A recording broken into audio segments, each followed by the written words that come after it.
Discovery and connection. The perpetual twilight of Vesta Station cast long shadows across the sprawling salvage fields where derelict ships lay in various states of decay. Eliza Reeves adjusted her oxygen mask against the thin atmosphere, her experienced eyes scanning the endless maze of twisted metal and broken dreams. The scanner in her gloved hand pulsed rhythmically, searching for anything of value among the wreckage. She wasn't supposed to be here. Her engineering license had been revoked 2 years ago, after she blew the whistle on Helix Corporation's unsafe mining practices. But necessity had a way of pushing people to the edges of civilized space, and Eliza had developed a reputation among the other scavengers for finding valuable tech that others overlooked. Today, something was different. The scanner's steady rhythm had become erratic, its display showing energy readings that defied explanation. "What the hell is this?" she muttered, tapping the device against her palm. But the readings remained faint but unmistakable, an energy signature unlike anything in the Human Technological Index. Following the signal, Eliza navigated through the labyrinth of wreckage, climbing over hull fragments and ducking under collapsed support beams. The readings led her to a section of the field she'd never explored before, where the ships seemed older, their designs more alien. And there, half buried in decades of accumulated debris, she saw it. The vessel didn't match any known design, human or alien. It was sleek despite its apparent age, composed of a material that seemed to absorb light rather than reflect it. Despite years of exposure to solar radiation and micrometeorite impacts, its surface showed no signs of degradation. "Well, you're definitely not local," she whispered, approaching cautiously. Her scanner was now screaming with activity. As she cleared away more debris, she discovered what appeared to be an access panel, its markings unlike any language she'd encountered. Eliza knew she should report the find to station security. Unknown technology was supposed to be documented and quarantined. But something about this ship called to her, resonating with the part of her that had always pushed against authority. She set up her portable analysis kit and carefully extended probes to study the ship's composition. The results made her doubt her equipment. According to the readings, the hull wasn't just damage-resistant. It was self-repairing at a molecular level, though at an extremely slow rate. The technology was centuries beyond anything currently developed by humanity. As Vesta Station's weak sun dipped below the horizon, Eliza made her decision. She began setting up her portable shelter beside the mysterious vessel, marking the area with her salvage claim beacons. The local authorities might challenge her claim, but out here possession counted for more than paperwork. Over the next few days, Eliza worked tirelessly to understand the ship's systems. She discovered what seemed to be an auxiliary power core, its design elegant yet incomprehensible. Each discovery led to more questions, and each answer hinted at capabilities that shouldn't be possible. On the 4th day, she managed to access what appeared to be an external diagnostic panel. As her engineering tools interfaced with the alien technology, the ship's surface came alive with flowing patterns of light, and Eliza felt a subtle shift in the air around her. The vessel was awakening. Warning sirens began blaring across the salvage yard, and Eliza's communicator crackled with an incoming broadcast. "Attention all salvage workers, unauthorized technology activation detected in Sector 12. Immediate evacuation required." This is not a drill. Eliza looked at the ship, then at her retreat route. She had spent her life playing by the rules until those same rules had destroyed everything she'd worked for. Maybe it was time to make her own. With determined steps, she entered the ship through the now accessible airlock, the door sealing behind her with a soft hiss. Inside, the air was surprisingly breathable. Lights activated automatically as she moved forward, revealing corridors that seemed to adapt to her presence. The ship was responding to her, but not as a simple machine. There was an intelligence here, waiting to be rediscovered. As security vessels appeared on the horizon, Eliza reached what had to be the bridge. The controls rearranged themselves before her, intuitive despite their alien design. She placed her hands on what seemed to be the main interface, and the ship's systems surged to life. Biological entity detected.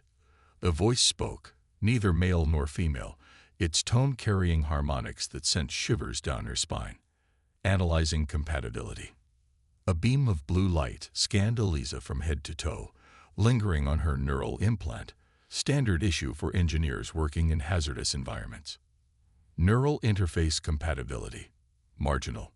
Adaptation possible. Proceed. Behind them, security drones launched from the approaching vessels, their warning signals demanding immediate compliance. Yes, Eliza said without hesitation. The sensation was unlike anything she had experienced. For a moment, her consciousness expanded beyond her physical form, connecting with systems she couldn't begin to comprehend. Data flowed into her mind, not as words or images, but as pure understanding. The ship's name was Avalon, a scout vessel from a civilization that had vanished from the galaxy long before humans had mastered fire. It had been damaged in some ancient conflict and had drifted for millennia, its self-repair systems maintaining minimal functionality while it waited for compatible life forms. Through their neural connection, Eliza felt Avalon's surprise. The ship had expected to be found by the descendants of its creators, not by an entirely different species. Yet somehow, Eliza's neural pattern was similar enough to establish a connection. "They're going to try to take you apart," Eliza told the ship, watching as the security drones surrounded them. "I can't let that happen."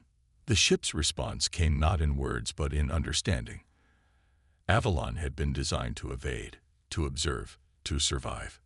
But its systems were damaged, operating at less than 10% capacity. It needed help. "I'm an engineer," Eliza said, a smile spreading across her face. "Fixing things is what I do."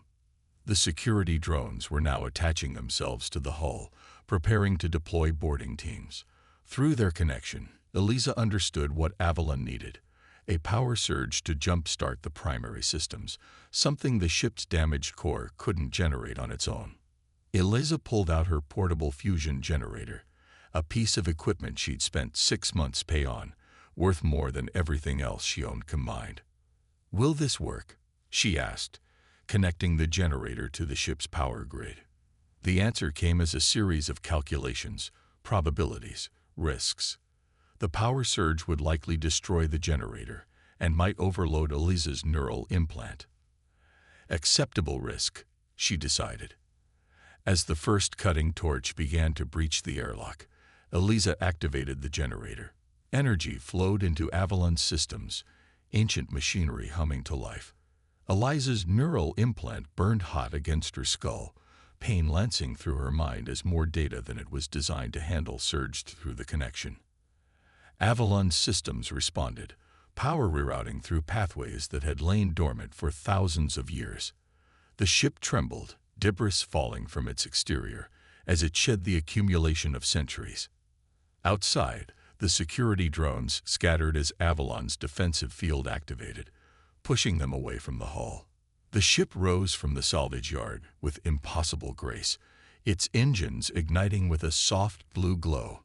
Eliza collapsed into the command chair, blood trickling from her nose as her implant struggled to maintain the connection.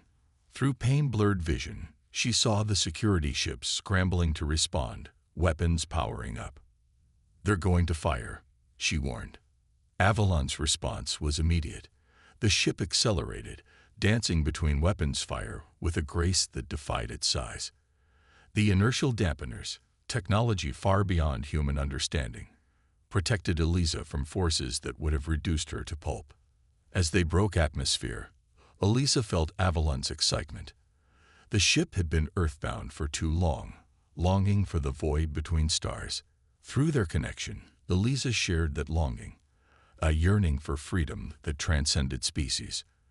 The pursuing ships fell behind as Avalon's engines pushed them past velocities human vessels could match.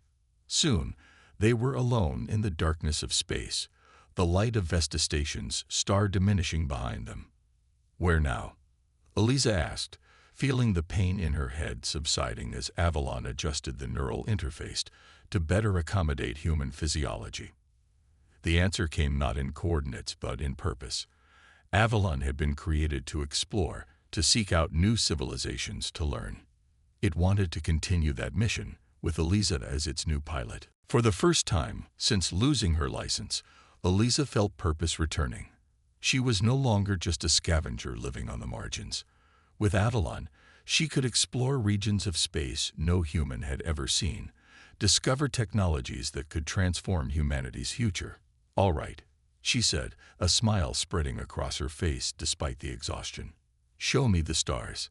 As Avalon's engines powered up for the jump to faster-than-light travel, Eliza felt the ship's gratitude. Two lonely entities, cast aside by their respective civilizations, had found each other among the discarded remains of the past. Together, they would forge a new future. Awakening and escape. Eliza's hands danced across Avalon's interface, her mind working through their neural connection to understand the ship's damaged systems. 3 weeks had passed since their escape from Vesta Station, and they'd been hiding in the shadow of a gas giant's moon, using the magnetic interference to mask their presence. "Primary propulsion at 46% capacity," she muttered, reviewing the diagnostic results. "Life support stable. Navigation systems functional but limited. Weapons." She paused, surprised by what the diagnostics revealed. "I didn't know you were armed." Through their neural connection, Avalon conveyed that it had not been designed primarily as a weapon, but for exploration and research. Its defensive capabilities were meant for protection, not conquest. "Still," Eliza said, examining the schematics that flowed through her mind, "these defensive systems could probably take out half the Helix Corporation fleet." Their connection had deepened over the weeks. Eliza's neural implant had adapted to Avalon's communication methods, and the ship had reconfigured its interface to better suit human physiology. The exchange went beyond mere data. Eliza could sense Avalon's emotions, its curiosity about humans, its concern for her well-being. Avalon had been showing her fragments of its memory banks, glimpses of worlds that no human had ever seen, civilizations that had risen and fallen while Earth was still cooling. But much of the ship's memory remained corrupted, lost to the damage sustained in that ancient conflict. A warning pulse through the neural link alerted Eliza before the proximity alarm sounded. Ships were approaching. 3 of them, moving in a search pattern. "Helix Corporation Security," Eliza said, recognizing the engine signatures. "They're persistent, I'll give them that." She had known they wouldn't give up easily. The corporation had invested billions in their alien artifact research division, and Avalon represented technology beyond their wildest dreams. The fact that she, a disgraced whistleblower, had claimed it made their pursuit personal. "Options?" she asked, and Avalon presented several escape routes, calculating probabilities of detection. Before they could decide, another alert pulsed through the link. A much larger vessel had appeared at the edge of the system. A Helix Corporation science ship, the kind used for major recovery operations. "That complicates things," Eliza muttered. They'd brought the big guns. Through their connection, she felt Avalon's concern. The ship had been analyzing human communication signals, learning about the corporation that pursued them. It understood that if captured, both Eliza and itself would be dismantled. Eliza metaphorically, Avalon literally. "We need to leave this system," Eliza decided. "Can we risk a jump with the drive at less than 50%? The calculations flowed through her mind. Fuel consumption rates, structural stress factors, navigational uncertainties. A jump was possible but would further drain their resources and might strand them if the drive sustained additional damage. Worth the risk, she determined, plotting a course that would take them deeper into unexplored space, away from corporate jurisdiction. As they prepared to break cover, a transmission cut through their communications silence. "Unidentified vessel, this is Captain Raina Voss of Helix Corporation Security. We know who you are, Eliza Reeves. The ship you've stolen is corporation property. Power down and prepare for boarding, or we will be forced to take lethal action."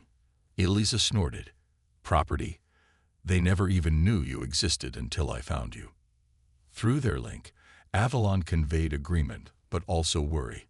The approaching ships were armed with weapons that, while primitive by the standards of Avalon's creators, could still cause significant damage in the ship's weakened state. "We'll have to run the gauntlet," Eliza decided. "How close to finished is that system repair you've been working on?" The answer came as a progress indicator. The self-repair protocols had restored approximately 65% functionality to the primary shield system. Not ideal, but better than nothing. "It'll have to do." Eliza powered up Avalon's engines, and they burst from the moon's shadow, accelerating toward the jump point. Almost immediately, the security vessels changed course to intercept, engines flaring as they pushed to maximum thrust. "They're faster than I expected," Eliza noted as the tactical display showed the pursuit closing distance. The first warning shots streaked past them, plasma bolts designed to disable rather than destroy. Eliza activated the newly repaired shields, feeling the power drain through her neural link. "Hold together," she whispered, unsure if she was talking to Avalon or herself. Through their connection, Avalon suggested a maneuver, risky but potentially effective. It would use the gas giant's gravity to slingshot them toward the jump point while disrupting pursuit with a controlled energy discharge.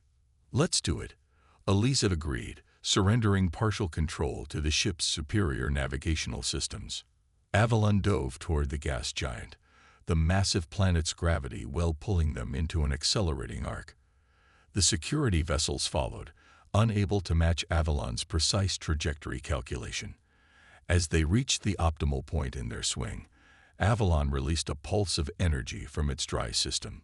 The burst wasn't weaponized, merely exhaust from the engines, but in the gas giant's upper atmosphere, it triggered a cascade of electromagnetic reactions.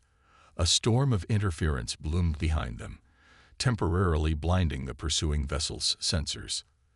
Eliza whooped in triumph as they shot clear, now on a direct course for the jump point with a substantial lead. But her celebration was premature. The science vessel had anticipated their maneuver and repositioned to cut them off. "They're more clever than I gave them credit for," Eliza muttered. The massive ship loomed before them, its size dwarfing Avalon. A new transmission came through. "This is Dr. Marcus Chen, Director of Xenotechnology Recovery. Eliza, you can't possibly understand what you've stumbled upon. That vessel represents the future of humanity. Don't be selfish. Think of what we could learn." Eliza recognized the name. Chen had been one of the executives who had dismissed her safety concerns years ago. "You mean think of the weapons you could build," she replied.